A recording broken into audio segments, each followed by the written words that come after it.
பொத்தி பொத்தி வளர்த்தீங்க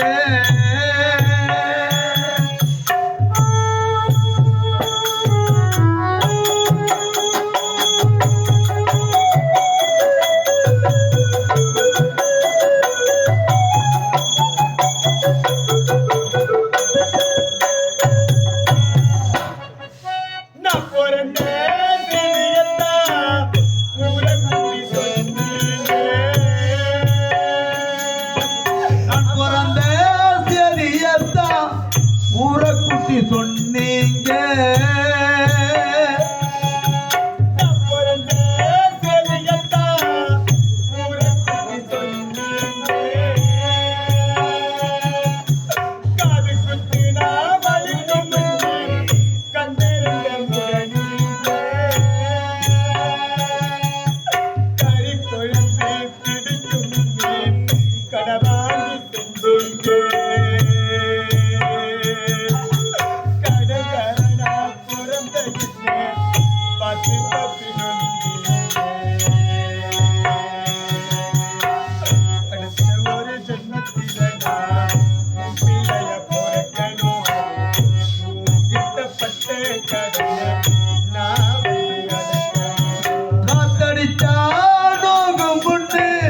பொத்தி பொத்தி வளர்த்தி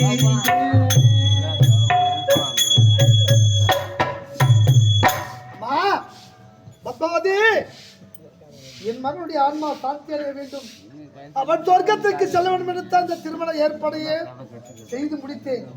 என் மகனுக்கு திருமணம் நடந்து முடிந்து விட்டது. இறந்த என் மகனை இப்போதே நான் தகவல் சொல்ல வேண்டும். நீங்கள் சென்று வாருங்கள் ஐயா. ஐயா, அப்பொழுது என்னுடைய மகன் இருந்தானே, அப்பொழுது புதைத்திருக்க கூடாதா அல்லது எரித்திருக்க கூடாதா அல்லது தகனம் தான் செய்திருக்க கூடாதா? ஐயா, இப்பொழுது எங்கள் இருவருக்கும் திருமணம் நடந்து முடிந்துவிட்டது.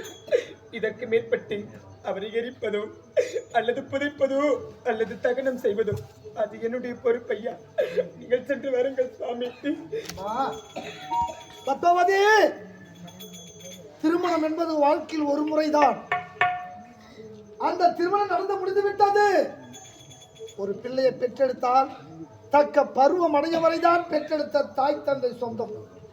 ஒரு பெண்ணை பார்த்து திருமணம் முடித்து வைத்தால் வாழ்நாள் முழுவதும் அந்த மனைவிக்கு மட்டும்தான் சொந்தம் என்பதை நிரூபித்து விட்டாயே அம்மா.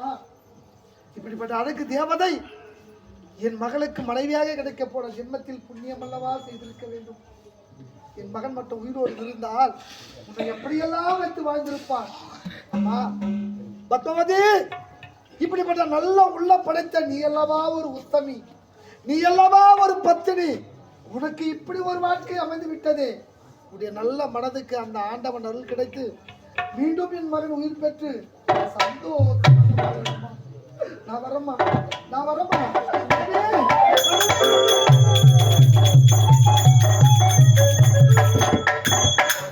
அத்தான், அனைவரும் நம்மளை விட்டு பிரிந்து